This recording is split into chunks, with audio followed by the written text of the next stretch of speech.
ನಮಸ್ಕಾರ ಎಲ್ರಿಗೂ, ನಾನು ನಿಮ್ಮ ಭೂಮಿಕಾ ದೇಶಪಾಂಡೆ. ಭೂಮಿಕಾ ಸ್ಪಿಟ್ ಲೈಫ್ಗೆ ಸ್ವಾಗತ. ಇವತ್ತಿನ ಕಾಲದಲ್ಲಿ ಅಂದರೆ ಹೆಣ್ಮಕ್ಳಿಗೆ ಸಿಕ್ಕಾಪಟ್ಟೆ ಪೀರಿಯಡ್ಸ್ ಪ್ರಾಬ್ಲಮ್ಮು, ಪ್ರೆಗ್ನೆನ್ಸಿ ಪ್ರಾಬ್ಲಮ್ಮು, ಕರೆಕ್ಟಾಗಿ ಪೀರಿಯಡ್ಸ್ ಆಗ್ತಾಯಿಲ್ಲ ಅಥವಾ ಪೀರಿಯಡ್ಸೇ ಆಗ್ತಾಯಿಲ್ಲ, ಪೀರಿಯಡ್ಸ್ ಆದರೆ ಸಿಕ್ಕಾಪಟ್ಟೆ ಬ್ಲೀಡಿಂಗ್ ಆಗುತ್ತೆ. ಇದೆಲ್ಲದನ್ನು ಕವರ್ ಮಾಡ್ತೀನಿ. ಇದೆಲ್ಲದಕ್ಕೂ ಒಂದು ಹೆಸರು PCOD. ಎಸ್, ಸೊ PCOD ಅಂತ ಹೇಳಿದ್ರೆ ಪಾಲಿಸಿಸ್ಟಿಕ್ ಓವರಿಯನ್ ಸಿಂಡ್ರೋಮ್ ಅಂತ ಹೇಳಿ. ಆ್ಯಕ್ಚುಲಿ ಇದೊಂದು ಕಾಯಿಲೆ ಅಲ್ಲ, ಸುಮಾರು ಜನ ಇದನ್ನು ಕಾಯಿಲೆ ಅಂತಾರೆ. ಡಿಸೀಸು ಅಲ್ಲ. ಡಿಸೀಸ್ ಅಂದರೆ ಏನೋ ರೋಗ, ಸಿಮ್ಟಮ್ಸ್, ಒಂದಕ್ಕಿಂತ ಜಾಸ್ತಿ ಸಿಮ್ಟಮ್ಸ್ ಇದ್ದರೆ ಅದನ್ನು ಡಿಸೀಸ್ ಅಂತ ಹೇಳ್ತೀವಿ. ಇಲ್ಲಿ ಆ್ಯಕ್ಚುಲಾಗಿ ಪಾಲಿಸಿಸ್ಟಿಕ್ ಓವರಿಯನ್ ಸಿಂಡ್ರೋಮ್ ಅಂದರೆ, ಪಾಲಿ ಅಂದರೆ ಮೆನಿ, ಒಂದಕ್ಕಿಂತ ಜಾಸ್ತಿ ಇರೋದನ್ನು ಮೆನಿ ಪಾಲಿ ಅಂತ ಹೇಳ್ತೀವಿ. ಸಿಸ್ಟ್ ಅಂದರೆ ಗಡ್ಡೆ, ಆ್ಯಕ್ಚುಲಾಗಿ ಗಡ್ಡೆ ಅಲ್ಲ, ಫಾಲಿಕಲ್ಸ್ ಅಂತ ಹೇಳ್ತೀವಿ. ಎಗ್ಸ್, ನಮ್ಮ ಓವರೀಸ್ನಲ್ಲಿ ಹೆಣ್ಮಕ್ಳಲ್ಲಿ ಏನು ರಿಲೀಸ್ ಆಗುತ್ತೆ ಎಗ್ಸ್, ಅದನ್ನು ಫಾಲಿಕಲ್ಸ್ ಅಂತ ಹೇಳ್ತೀವಿ. ಒಂದಕ್ಕಿಂತ ಜಾಸ್ತಿ ಅದು ರಿಲೀಸ್ ಆಗಿರೋದ್ರಿಂದ ಅದನ್ನು ಸಿಸ್ಟ್ ಅಂತಾರೆ. ಓವೇರಿಯನ್ ಅಂದರೆ ಓವರಿ, ಸಿಂಡ್ರೋಮ್ ಅಂದರೆ ಆ್ಯಕ್ಚುಲಿ ಡಿಸೀಸ್ ಅಲ್ಲ, ಜಸ್ಟ್ ಅ ಸಿಂಪ್ಟಮ್ ಅಂತ ಹೆಸರು. ಫಾಲಿಕಲ್ಸ್, ಎಗ್ಸ್, ಫಾಲಿಕ್ಯುಲರ್, ಆ್ಯಕ್ಚುಲಿ ಇದು PCOD ಅಂದರೆ ಪಾಲಿಸಿಸ್ಟಿಕ್ ಓವರಿಯನ್ ಸಿಂಡ್ರೋಮ್ ಅನ್ನೋದಕ್ಕಿಂತ ಫಾಲಿಕ್ಯುಲರ್ ಓವರಿಯನ್ ಸಿಂಡ್ರೋಮ್ ಅಂತ ಹೆಸರಿಡಬೇಕಿತ್ತು. ಬಿಕಾಸ್ ಎಗ್ಸ್ ಒಂದಕ್ಕಿಂತ ಜಾಸ್ತಿ, ಫಾಲಿಕಲ್ಸ್ ಜಾಸ್ತಿ ರಿಲೀಸ್ ಆಗ್ತಿರೋದ್ರಿಂದ ಆ ಹೆಸರಿದ್ರೆ ಕರೆಕ್ಟಾಗಿರ್ತಿತ್ತು. ಫಾಲಿಕಲ್ಸ್ ಅಂತ ಹೇಳಿದ್ರೆ ಸ್ಮಾಲ್ ಟೈನಿ ಬಂಪ್ಸ್ ಅಂತ ಹೇಳಿ, ಚಿಕ್ಕ ಎಗ್ಸ್.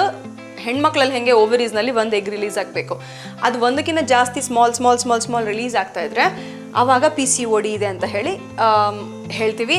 ನಿಮ್ಮ ಪೀರಿಯಡ್ಸಿಗೆ ಪ್ರಾಬ್ಲಮ್ ಆಗೋದು, ಪ್ರೆಗ್ನೆನ್ಸಿ ಪ್ರಾಬ್ಲಮ್ ಆಗೋದು ಈ ಟೈಮ್ನಲ್ಲೇ. ಸೊ ಬೇಸಿಕಲಿ ಹೆಂಗೆ ಅಂದರೆ, ಇದು ಫಾಲಿಕಲ್ಸ್ ಆಗಲೇ ಹೇಳ್ದಂಗೆ ಎಗ್, ಇದ್ರ ಸುತ್ತ ಒಂದು ಸ್ಯಾಕ್ ಇರುತ್ತೆ, ಅಂದರೆ ಒಂದು ಬ್ಯಾಗ್. ನಾವು ಹೆಂಗೆ ಪ್ರೆಗ್ನೆನ್ಸಿಲಿ ವಾಟರ್ ಸ್ಯಾಕ್ ಅಂತ ಹೇಳ್ತೀವಿ, ಅಮ್ನೋಯಿಕ್ ಸ್ಯಾಕ್ ಅಂತ ಹೇಳಿ, ಇಲ್ಲಿ ರೆಗ್ಯುಲರ್ ಆಗಿ ಈ ಸ್ಯಾಕ್ ಇರುತ್ತೆ. ಈ ಸ್ಯಾಕ್ ಆ್ಯಕ್ಚುಲಿ ಆಂಡ್ರೋಜನ್ ಅನ್ನೋ ಒಂದು ಹಾರ್ಮೋನ್ಸ್.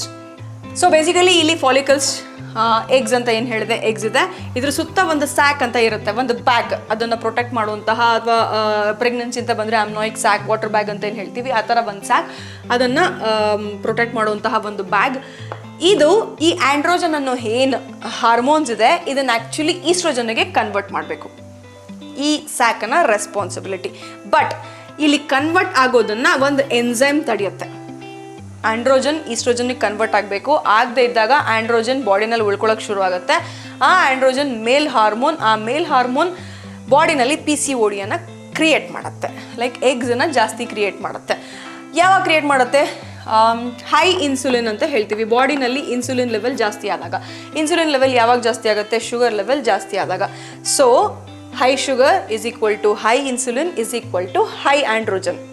ಬೇಸಿಕಲಿ ನಮ್ಮ PCOD, pregnancy issues, periods issues, ಹೆಣ್ಮಕ್ಳು ಇಶ್ಯೂಸ್ ಬರ್ತಿರೋದು ಶುಗರ್ ಕಂಟೆಂಟ್ ಬಾಡಿನಲ್ಲಿ ಜಾಸ್ತಿ ಆದಾಗ. ಸುಮಾರು ಜನ ಹೇಳ್ತಾರೆ, ನಾನು ಶುಗರೇ ತಿನ್ನಲ್ಲಪ್ಪ, ಆದ್ರೂ ಹೆಂಗೆ PCOD ನಂಗೆ ಬರುತ್ತೆ ಅಂತ ಹೇಳಿ ಎಕ್ಸ್ಪ್ಲೇನ್ ಮಾಡ್ತೀನಿ ಹೇಗೆ ಅಂತ ಹೇಳಿ. ಇದು ಹೆಂಗೆ ಅಂದರೆ, ಸ್ಯಾಕ್ ಆಗಲೇ ಹೇಳ್ದಂಗೆ ಇಲ್ಲಿ ಫಾಲಿಕಲ್ಸ್, ಇದು ಸ್ಯಾಕ್. ಆಂಡ್ರೋಜನಿಗೆ ಕನ್ವರ್ಟ್ ಆಗಬೇಕಿರೋಂತಹ, ಆಂಡ್ರೋಜನ್ ಈಸ್ಟ್ರೋಜನಿಗೆ ಕನ್ವರ್ಟ್ ಆಗಬೇಕಿರೋವಂಥದ್ದು ಬ್ಲಾಕ್ ಆಗುತ್ತೆ ಒಂದು ಎನ್ಸೈಮಿಂದ. ಆ ಎನ್ಸೈಮ್ ಹೆಸರೇ ಗ್ಲೈಫೋಸೇಟ್ ಅಂತ ಒಂದು ಕೆಮಿಕಲ್. GMO ಫುಡ್ನಲ್ಲಿ ಇದು ಮ್ಯಾಕ್ಸಿಮಮ್ ಕಾಣಿಸುತ್ತೆ. ಏನು GMO ಫುಡ್ ಹೇಳ್ತೀನಿ, ಗ್ಲೈಫೋಸೇಟ್ ಅನ್ನೋಂತಹ ಒಂದು ಕೆಮಿಕಲ್, ಇದು ಎನ್ಸೈಮನ್ನ ಬ್ಲಾಕ್ ಮಾಡುತ್ತೆ. ಈ ಎನ್ಸೈಮ್ ಆ್ಯಕ್ಚುಲಿ ಆಂಡ್ರೋಜನ್ನಿಂದ ಈಸ್ಟ್ರೋಜನ್ಗೆ ಕನ್ವರ್ಟ್ ಆಗಬೇಕಿರುವಂಥದ್ದಲ್ಲಿ ಒಂದು ಎನ್ಸೈಮ್ ಹೆಲ್ಪ್ ಮಾಡುತ್ತೆ. ಅರೋಮೇಟೆಡ್ ಸೈಟೋಕ್ರೋಮ್ ಅಂತ ಹೇಳ್ತೀವಿ. P40 ಇದೆಲ್ಲ ಸೈಂಟಿಫಿಕಲ್ ಹೆಸರು. ಇದು ಲಿವರನ್ನು ಡಿಟಾಕ್ಸಿಫೈ ಮಾಡುವಂತಹ ಕೆಮಿಕಲ್. ಈ ಎನ್ಸೈಮ್ನೇ ಆಂಡ್ರೋಜನ್ನ ಈಸ್ಟ್ರೋಜನ್ಗೆ ಕನ್ವರ್ಟ್ ಮಾಡೋದು. ಇದು ಕನ್ವರ್ಟ್ ಆಗಲ್ಲ, ಈ ಎನ್ಸೈಮ್ ಕನ್ವರ್ಟ್ ಮಾಡೋದನ್ನು ಬ್ಲಾಕ್ ಮಾಡುತ್ತೆ. ಆ ಪ್ರೊಸೆಸನ್ನು ಗ್ಲೈಫೋಸೇಟ್ ಅನ್ನೋ ಒಂದು ಕೆಮಿಕಲ್. ಈ ಕೆಮಿಕಲ್ ಬೇಸಿಕಲಿ ನಾವು ತಿನ್ನುವಂತಹ ಆಹಾರ ಅಂತ ಏನು ಹೇಳ್ತೀವಿ, ಜೆನೆಟಿಕಲಿ ಮಾಡಿಫೈಡ್ ಫುಡ್ ಅಂತ ಏನು ಹೇಳ್ತೀವಿ. ಲೈಕ್ ಪೊಟ್ಯಾಟೊ ಇರ್ಬೋದು, ಪಪ್ಪಾಯ ಇರ್ಬೋದು, ಅಥವಾ ಕಾಟನ್ನು, ಅಥವಾ ಸ್ಟಾರ್ಚು, ಮತ್ತು ಬೇಸಿಕಲಿ ನಾವೇನು ಸ್ಟೋರ್ ಮಾಡಿಟ್ಟಿರ್ತಾರೆ ಅಂದರೆ ಪ್ರಿಸರ್ವೇಟಿವ್ ಫುಡ್ ಅಂತ ಏನು ಹೇಳ್ತೀವಿ, ಫ್ರೀಸರ್ಸ್ನಲ್ಲಿ ಸ್ಟೋರ್ ಮಾಡಿಟ್ಟಿರ್ತಾರೆ. ಕೆಮಿಕಲ್ಸ್ ಇರುವಂತಹ ಫುಡ್, ಪ್ರಿಸರ್ವೇಟಿವ್ಸ್ ಇರುವಂತಹ ಫುಡ್, ಇವೆಲ್ಲನೂ ಬಾಡಿನಲ್ಲಿ ನಮ್ಮ ಗ್ಲೈಫೋಸೇಟ್ ಅನ್ನುವಂತಹ ಕೆಮಿಕಲ್ನ ರಿಲೀಸ್ ಮಾಡುತ್ತೆ. ಹೆಣ್ಮಕ್ಳಲ್ಲಿ ಇದು ಸಿಕ್ಕಾಪಟ್ಟೆ ಎಫೆಕ್ಟಿವ್. ಇವನ್ ಗಂಡಸರು ಕೂಡ ಪ್ರಿಸರ್ವೇಟಿವ್ಸ್ ಫುಡ್ ತಿಂತಾರೆ.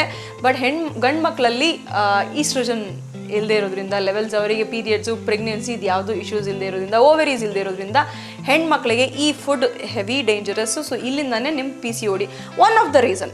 ಇನ್ನೂ ಹಲವಾರು ರೀಸನ್ಸ್ಗಳಿದೆ, ಬಟ್ ಇದು one of the reasons. So GMO food ಮೊದಲನೇ ರೀಸನ್, ನಿಮ್ಮ ಬಾಡಿನಲ್ಲಿ ಗ್ಲೈಫೋಸೇಟ್ ಅನ್ನೋ ಕೆಮಿಕಲ್ನ ರಿಲೀಸ್ ಮಾಡೋದಕ್ಕೆ. ಸೊ ಈ GMO ಫುಡ್ ತಿನ್ನೋದ್ರಿಂದ ಆಂಡ್ರೋಜನ್ ಲೆವೆಲ್ ಜಾಸ್ತಿ ಆಗುತ್ತೆ.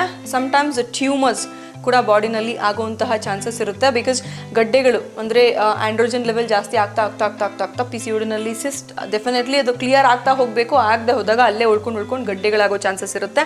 ಅಲ್ಲಷ್ಟೇ ಅಲ್ಲ, ಬಾಡಿನಲ್ಲಿ ಎನಿ ಪಾರ್ಟಲ್ಲಿ ಟ್ಯೂಮರ್ಸ್ ಬರುವಂತಹ ಚಾನ್ಸಸ್ GMO ಫುಡ್ಗಳಿಂದ ಜಾಸ್ತಿ. ಸೊ ಈ ಫುಡ್ಡನ್ನು ಮ್ಯಾಕ್ಸಿಮಮ್ ಅವಾಯ್ಡ್ ಮಾಡಿ. ಪ್ರಿಸರ್ವೇಟಿವ್ಸ್ ಅಥವಾ ಕೆಮಿಕಲ್ಸ್ ಅಥವಾ ಸ್ಟೋರ್ ಮಾಡಿ ಇಟ್ಟಂತಹ ಫ್ರೋಝನ್ ಐಟಮ್ಸ್ ಅಂತ ಏನು ಹೇಳ್ತೀವಿ ಆದಷ್ಟು ಕಮ್ಮಿ ಮಾಡಿ. ನೆಕ್ಸ್ಟ್ ಬಂದು ಇನ್ಸುಲಿನ್ ಲೆವೆಲ್. ಹೈ ಇನ್ಸುಲಿನ್ ಆಗಲೇ ಹೈ ಆಂಡ್ರೋಜನ್ ಅಂತ ನಾನು ಹೇಳಿದೆ. ಶುಗರ್ ಜಾಸ್ತಿ ಬಾಡಿಗೆ ಇಂಟೇಕ್ ಮಾಡೋದ್ರಿಂದ, ಶುಗರ್ ನಾಟ್ ನೆಸೆಸರಿಲಿ ನೀವು ಐಸ್ ಕ್ರೀಮು ಸ್ವೀಟ್ಸು ಫುಡ್ ಇಂಥವೇ ತೊಗೊಳ್ಬೇಕು ಅಂತ ಏನೂ ಇಲ್ಲ, ಸ್ವೀಟ್ಸೇ ತಿನ್ಬೇಕಂತ ಏನಿಲ್ಲ. ಕಾರ್ಬ್ಸ್ ತಿನ್ನೋದ್ರಿಂದನೂ ಕೂಡ ಬಾಡಿನಲ್ಲಿ ಶುಗರ್ ಲೆವೆಲ್ ಜಾಸ್ತಿ ಆಗುತ್ತೆ. ಇದು ನಿಮ್ಮ ಇನ್ಸುಲಿನ್ನ ಜಾಸ್ತಿ ಆಗುತ್ತೆ.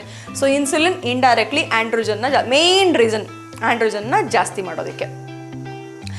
ನೆಕ್ಸ್ಟ್ ಥರ್ಡ್ ರೀಸನ್ ಬಂದು ಅಡನಲ್ ಗ್ಲ್ಯಾಂಡ್ಸ್ ಅಂತ ಹೇಳ್ತೀವಿ. ಅಡನಲ್ ಗ್ಲ್ಯಾಂಡ್ಸ್ ಎಬೋವ್ ಕಿಡ್ನಿ ಪ್ಲೇಸ್ ಆಗಿರುತ್ತೆ. ನಮ್ಮ ಬಾಡಿನಲ್ಲಿ ಎಮೋಷನ್ಸ್ನ, ಸ್ಟ್ರೆಸ್ ಹಾರ್ಮೋನ್ಸ್ನ ಕಂಟ್ರೋಲ್ ಮಾಡುವಂತಹ ಗ್ಲ್ಯಾಂಡ್ಸ್. ಕಾರ್ಟಿಸಾಲ್ ಬಾಡಿನಲ್ಲಿ ರಿಲೀಸ್ ಆಗುತ್ತೆ.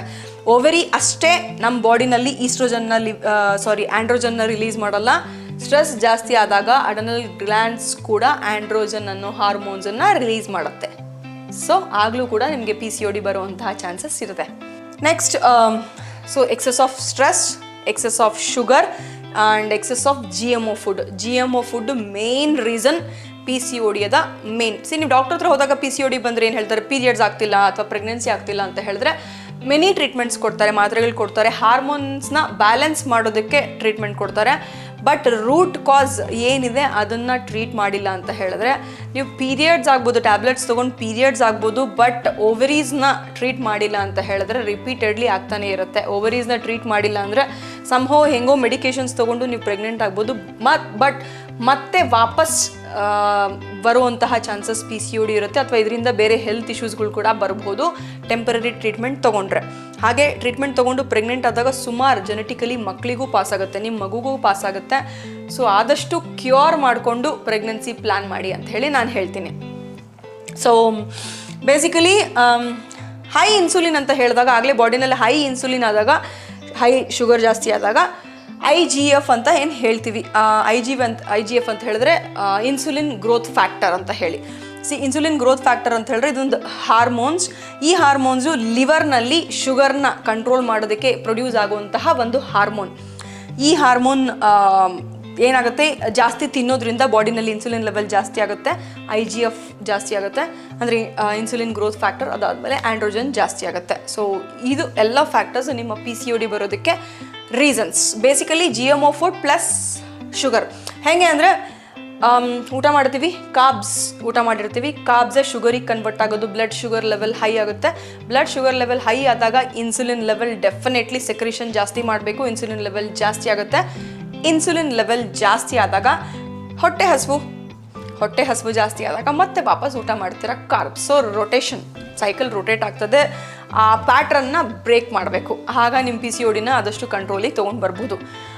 ಸಿಮ್ಟಮ್ಸ್ ಅಂತ ಬಂದರೆ, PCOD ಸಿಮ್ಟಮ್ಸ್ ಅಂತ ಬಂದರೆ ಪೀರಿಯಡ್ಸ್ ಇರ್ರೆಗ್ಯುಲರ್ ಆಗೋದು ಅಥವಾ ಪೀರಿಯಡ್ಸ್ ಆಗದೇ ಇರೋದು, ಪೀರಿಯಡ್ಸ್ ಆದಾಗ ಮೆನ್ಸ್ಟ್ರುವಲ್ ಸೈಕಲ್ ಟೈಮ್ನಲ್ಲಿ ಹೆವಿ ಬ್ಲೀಡಿಂಗ್ ಆಗೋದು, ಪ್ರೆಗ್ನೆನ್ಸಿ ಇಶ್ಯೂಸ್ ಆಗೋದು, ಹೇರ್ ಗ್ರೋತ್ ಜಾಸ್ತಿ ಅಂತ ಹೇಳ್ತೀವಿ, ಫೇಶಿಯಲ್ಲು, ಚಿನ್ ಮೇಲೆ, ಲಿಪ್ಸ್ ಮೇಲೆ ಹೇರ್ ಗ್ರೋತ್ ಜಾಸ್ತಿ ಆಗೋದು, ಹಾಗೆ ಹೇರ್ ಫಾಲ್ ಕೂಡ ಹೇಳ್ತೀವಿ, ಅದು ಕೂಡ ಆಗುತ್ತೆ.